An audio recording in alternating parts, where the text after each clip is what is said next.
오늘의 본문 말씀을 살펴보기 전에 이 두 번째 회의가 거의 비슷한 구조로 진행이 되기 때문에, 그리고 지난 시간에 첫 번째 회의의 장면을 깊이 다루지 못했기 때문에 첫 번째 회의의 장면의 내용을 먼저 좀 살펴보겠습니다. 1장 9절에서 10절 말씀을 보면 욥이 매우 신실한 사람이다, 그리고 그가 매우 완전한 삶을 살고 있다라고 하시는 하나님의 말씀에 대해서 사탄이 이렇게 말합니다. 욥이 어찌 까닭 없이 하나님을 경외하리이까? 주께서 그와 그의 집과 그의 모든 소유물을 울타리로 두르심 때문이 아니니이까? 주께서 그의 손으로 하는 바를 복되게 하사 그의 소유물이 땅에 넘치게 하셨음이니이다. 사탄의 말에 등장하는 까닭 없이라는 말은 욥기에 4번 등장합니다. 그중 한 번은 사탄, 한 번은 하나님, 한 번은 욥의 말 속에 나옵니다. 이 말의 사전적인 의미는 보상 없이, 대가 없이, 이유나 유익이 없이, 또 헛되이 등의 의미를 가지고 있습니다. 사탄은 하나님께서 욥의 경건에 어떤 보상을 해주셨기 때문에 욥이 하나님을 경외하는 것입니다 라고 주장하고 있습니다. 그리고 그 보상이라는 게 무엇이냐면 바로 하나님께서 욥과 그의 집과 그의 모든 소유물에 둘러주신 든든한 울타리입니다. 이 울타리 덕분에 욥은 하는 일마다 복을 받고 그의 소유물이 땅에 넘치게 되었다. 그러니 그가 하나님을 경외하는 것을 멈출 수가 있겠습니까? 라고 하는 말이죠. 이 울타리라고 번역된 히브리어 단어는 구약 성경에서 딱 2번 나옵니다. 용례가 별로 없죠. 이 단어의 뜻에는 가두다라는 의미가 있고, 또 보호하거나 속박하기 위해 담을 쌓다라는 의미가 담겨 있습니다. 같은 단어가 전혀 다른 의미로 쓰인 부분이 호세아 2장 6절입니다. 제가 읽어드리겠습니다. 그러므로 내가 가시로 그 길을 막으며 담을 쌓아 그로 그 길을 찾지 못하게 하리니 라고 하는 이 말씀에서 가시로 그 길을 막으며 라고 할 때 쓰인 단어가 바로 욥기에서 쓰인 단어와 같은 단어입니다. 하나님께서 가시로 울타리를 만들어서 인간을 그 가운데 가두시면 어떻게 될까요? 아무도 그 울타리를 헐어서 그 사람을 구하지 못할 것입니다. 그리고 어느 누구도 그 울타리를 뚫고 바깥으로 나올 수가 없을 것입니다. 마찬가지로 하나님께서 누군가의 소유에 울타리를 둘러 보호해 주시면 어느 누구도 그 울타리를 넘어서 그를 약탈할 수가 없습니다. 사탄이 볼 때 하나님께서 욥에게 둘러주신 울타리는 이처럼 매우 강력했습니다. 하나님의 울타리는 욥의 삶과 세상 사이를 가르는 중요한 경계가 됩니다. 사탄이 볼 때는 욥이 하나님 앞에 성실한 만큼 하나님은 이 경계를 강하게 해주셨고, 나아가 이 세상 속에서 이 경계를 점점 더 넓혀주고 계시다라고 하는 것이 사탄의 주장입니다. 그런데 반대로 말하면 사탄은 하나님께서 자기에게는 이런 단단한 울타리를 둘러주지 않으셨기 때문에 자신은 이처럼 사사건건 하나님의 통치 방식에 의문을 제기한다라고 하는 뜻이기도 하겠죠. 결국 사탄은 하나님께 제안합니다. 욥기 1장 11절 말씀을 제가 읽어드리겠습니다. 이제 주의 손을 펴서 그의 모든 소유물을 치소서. 그리하시면 틀림없이 주를 향하여 욕하지 않겠나이까? 하나님께서는 이렇게 대답하십니다. 욥기 1장 12절 말씀입니다. 여호와께서 사탄에게 이르시되 내가 그의 소유물을 다 내 손에 맡기노라. 다만 그의 몸에는 내 손을 대지 말지니라.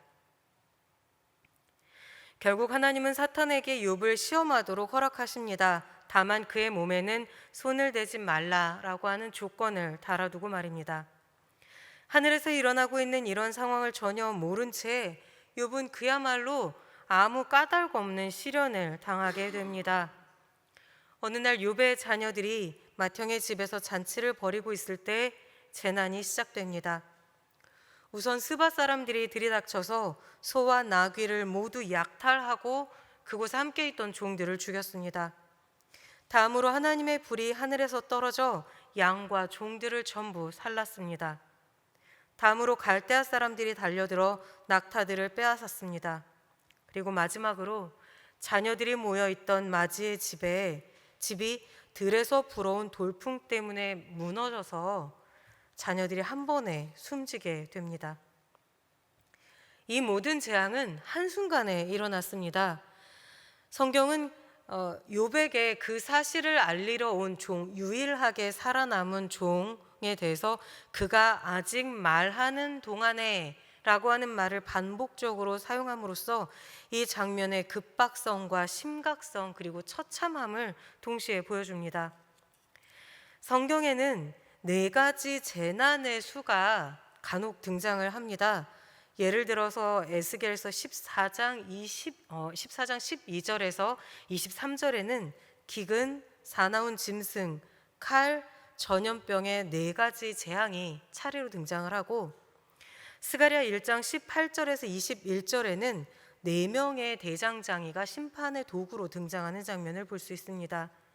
이 장면들에서 등장하는 숫자 4는 재난의 완전성과 심판의 광범위함을 증명해주는 숫자입니다. 욥에게 일어난 재앙도 이처럼 완전하고 철저하게 그의 삶에 속한 모든 것을 빼앗아갑니다. 더욱 끔찍한 것은 이 모든 재난이 다름 아닌 하나님께서 둘러주셨던 그 든든한 울타리, 그 단단한 울타리 안에서 일어난 사건들이라는 사실입니다. 가장 안전하고 든든한 곳, 단단하여 흔들림이 없을 것 같은 삶의 울타리가 갑자기 무너질 때 겪는 고통과 슬픔은 우리의 상상을 초월합니다. 사람은 결코 혼자서는 살아갈 수가 없죠. 우리는 가족이나 그 밖의 사회적 공동체 혹은 물질적 재산 같은 어떤 것들이 완벽하게 그리고 차고 넘칠 만큼은 아니더라도 어느 정도 만족스럽고 행복하게 충족이 될 때 비로소 우리 삶이 완전하다, 온전하다, 정상적이다 라고 느끼게 됩니다. 그래서 우리 안에는 반대로 사랑하는 가족이나 안정된 직장이나 그동안 누리고 살아온 물질적인 풍요, 건강, 인간관계 등이 단번에 사라지면 나는 어떻게 될 것인가 하는 두려움이 언제나 남아있게 마련입니다. 보험을 비롯하여서 이런저런 재난에 대비하기 위해서 비축하는 많은 것은 사실 우리가 지닌 두려움과 어떤 불안의 크기를 증명해주는 도구가 되는 셈입니다. 그래서 이런 안전한 울타리들을 단번에 잃게 된 욥은 이제 세상 앞에 벌거벗은 몸으로 던져진 것과 마찬가지 신세가 되었습니다. 그런데 너무나 놀랍게도 욥은 이러한 상황이 오히려 자신이 지니고 있었던 본래의 모습이다라고 이야기를 합니다. 1장 21절에서 욥은 이렇게 고백합니다. 내가 모태에서 알몸으로 나왔사온즉 또한 알몸이 그리로 돌아가올지라. 주신 이도 여호와시오 거두신 이도 여호와시오니 여호와의 이름이 찬송을 받으실지니이다. 욥은 이미 자신이 삶에서 누리는 모든 것의 주인이 하나님이시다라고 하는 사실을 잘 알고 행했다라고 하는 말씀은 이미 지난 시간에 드렸습니다. 이 첫 번째 시험에 대해 성경은 이렇게 평가합니다. 1장 22절입니다.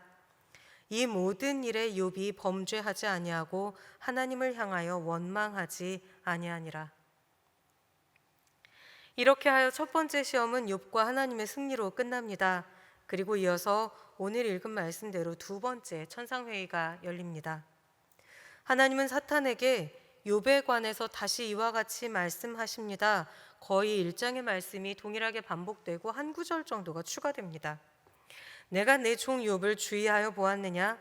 그와 같이 온전하고 정직하여 하나님을 경외하며 악에서 떠난 자가 세상에 없느니라.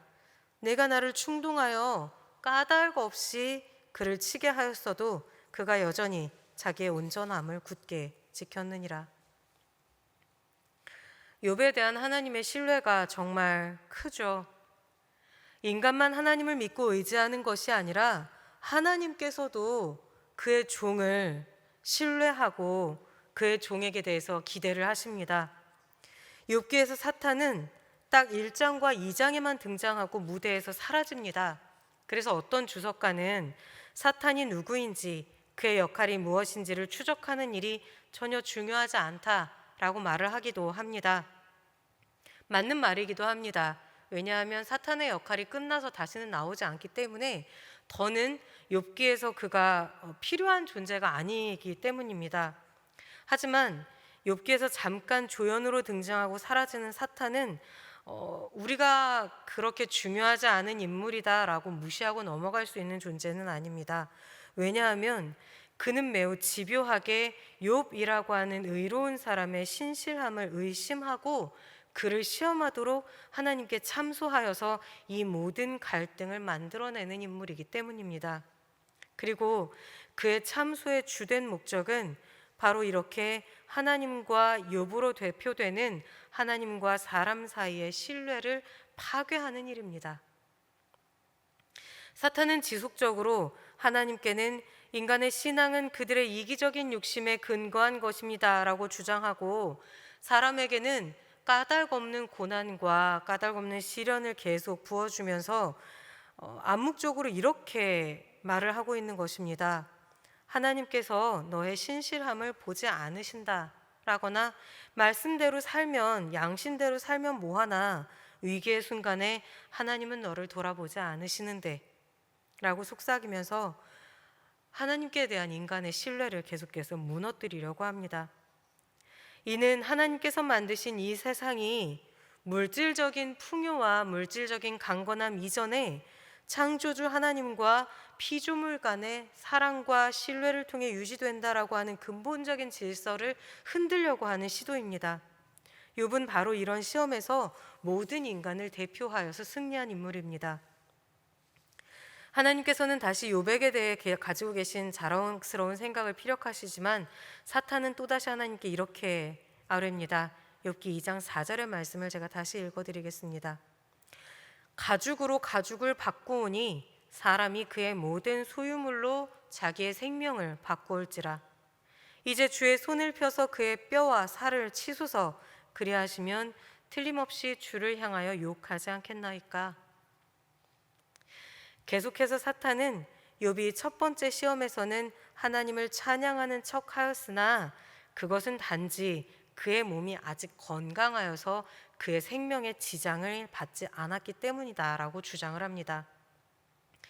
가죽으로 가죽을 바꾼다라고 하는 말은 오래된 속담인데 베두인이 가죽을 중요한 물물교환 품목으로 삼은 데서 나온 말이라고 합니다. 보통 가죽은 매우 귀중한 물건이었기 때문에 적어도 가죽을 가져가려고 거래를 시도하려면 그에 상응하는 귀중한 물건을 들고 와야만 하겠죠. 그러니까 욥에게 남은 가장 귀중한 것인 그의 몸을 흔들어서 그의 생명을 위협하면 그가 하나님을 원망하게 될 것이다 라고 하는 말입니다.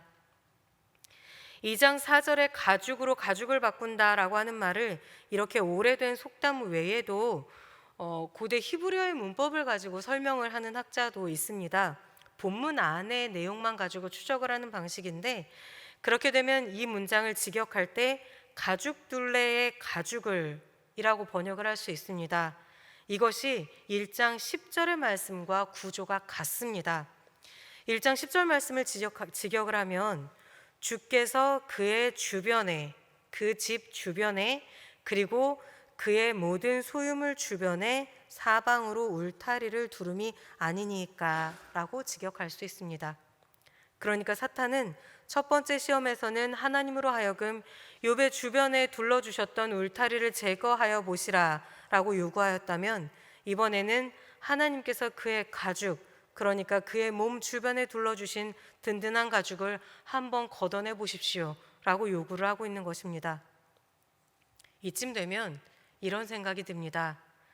대체 이 사탄 왜 이럴까요? 왜 이렇게까지 집요하게 구는 것일까요? 어찌 보면 사탄은 그의 역할을 매우 충실하게 이행하고 있을 뿐입니다. 그것도 엄청난 성실함과 신속함으로 말입니다. 하나님께서 그의 생명에는 손을 대지 말고 그의 몸을 한번 쳐보라 라고 하는 허락이 떨어지자마자 그는 달려가서 욥의 발바닥에서 정수리까지 온 몸에 종기가 나도록 만들어 버립니다. 어느 목사님이 욥에 관해 쓰신 책에서 사탄의 이런 행동을 두고 이렇게 적었던 구절이 떠오릅니다. 어떤 종류의 집요함에 대해 사탄적이라고 느껴본 적이 있으십니까? 저는 이 구절이 굉장히 인상적이었어요. 이 저자는 사탄이 사용하는 말 틀림없이 라고 하는 단어에 주목을 합니다. 하나님께서 그의 뼈와 살을 치신다면 그는 틀림없이 하나님을 향해 욕을 할 것입니다. 틀림없이라고 하는 말은 내가 이 상황을 주도하고 통제할 수 있습니다. 모든 것이 내 뜻대로 되도록 만들 수 있습니다. 라고 하는 생각을 피력할 때 사용하는 말입니다. 한번 이 말을 입 밖으로 내뱉으면 틀림없이 그 일을 해내고 원하는 결과를 얻기 위해서 때로 수단과 방법을 가리지 않을 수가 없게 돼버립니다. 이런 사탄의 집요함 덕분에 욥의 의로움이 역으로 드러나지만 저는 결과적으로 다른 누군가의 의로움을 드러내기 위한 것이라 할지라도 이런 일에 쓰임받고 싶지는 않습니다. 여러분은 어떠신가요?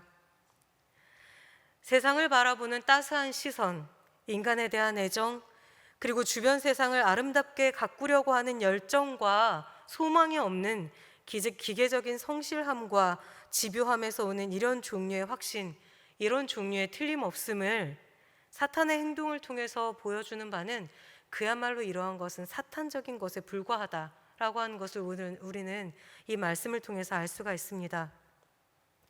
그래서 욥의 집요함 덕에 이제 욥은 그 모든 재산과 자녀를 잃어버리고 여기에 불치의 병까지 얻어 고통이 가중되는 상황이 되고 맙니다.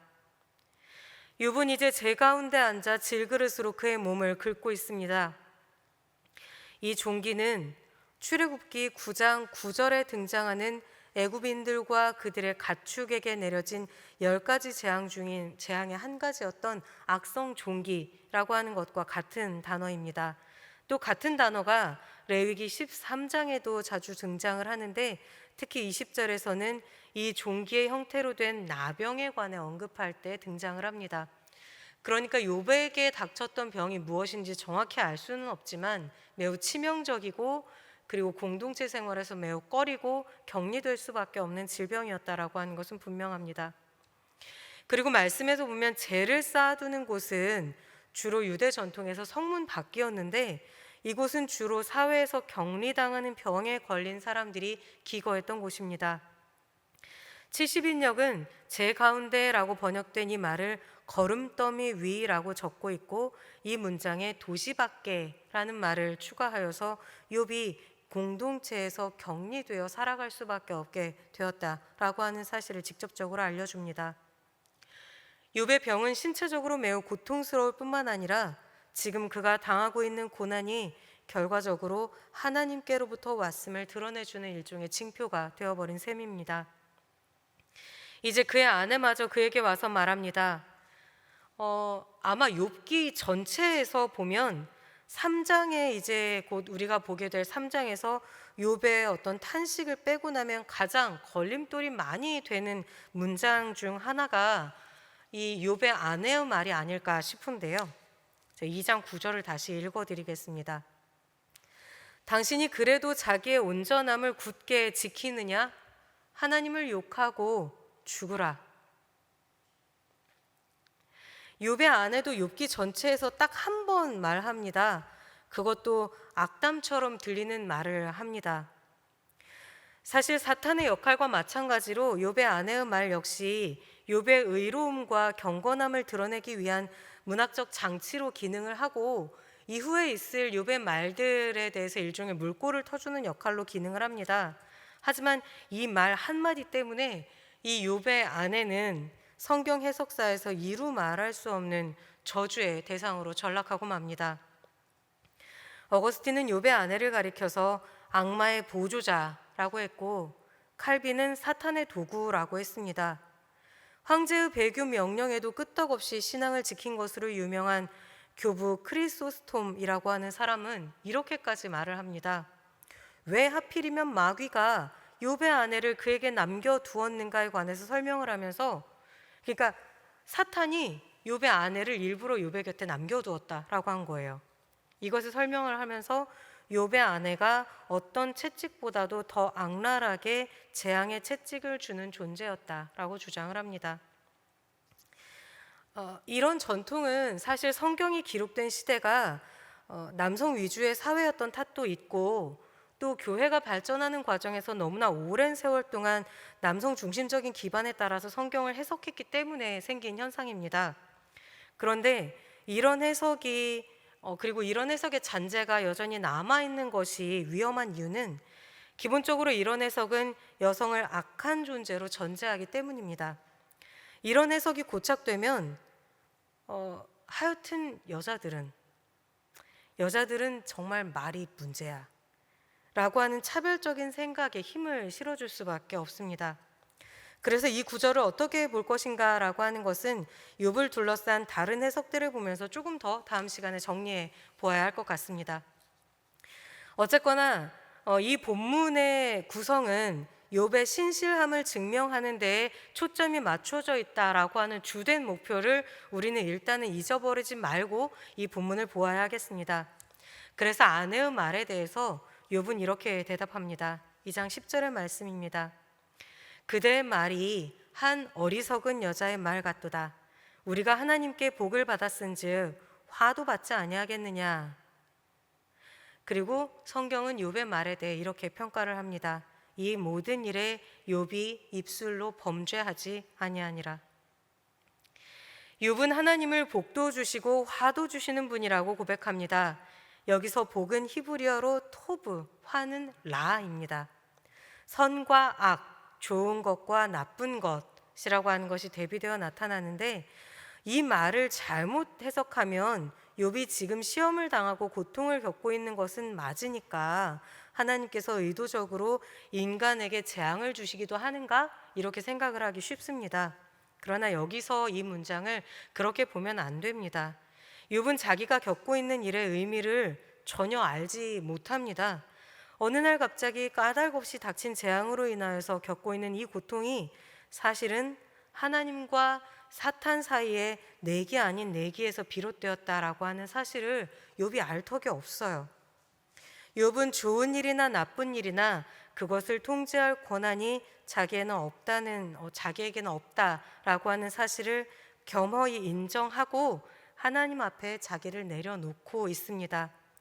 욥의 순전한 신앙심을 보여주는 구절로 우리는 이 말씀을 이해해야만 합니다. 맞습니다.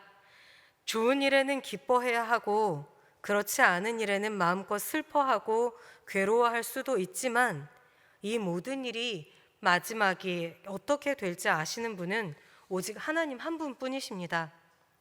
하나님과 사탄의 대화에서 하나님은 욥을 시험하시도록 허락하시면서 계속해서 조건을 다십니다. 처음에는 욥의 몸에는 손을 대지 말아라 라고 하셨고, 그 다음에는 그의 생명을 해하지 말아라 라고 하십니다. 이 말씀을 비추어 볼 때 우리는 다음과 같은 한 가지 사실을 분명히 깨달을 수 있습니다. 어떤 상황에서도 하나님은 그분을 사모하고 사랑하는 이들의 삶에 둘러주신 생명의 울타리를 완전히 걷어가시는 법이 없다라고 하는 사실입니다. 심지어 이해할 수 없는 고통과 고난의 시간조차 하나님의 사람을 붙잡고 다듬어 주시는 긴 과정이다라고 하는 사실을 우리는 잊어버려서는 안 되겠습니다. 이 사실을 기억하면서 어떤 상황에서도 우리도 역시 욥의 고백을 올려드릴 수 있기를, 또 이 소망 가운데 우리가 살아갈 수 있기를 간절히 소원합니다. 오늘 나눈 말씀을 함께 기억하시면서 침묵으로 잠시 기도하시겠습니다.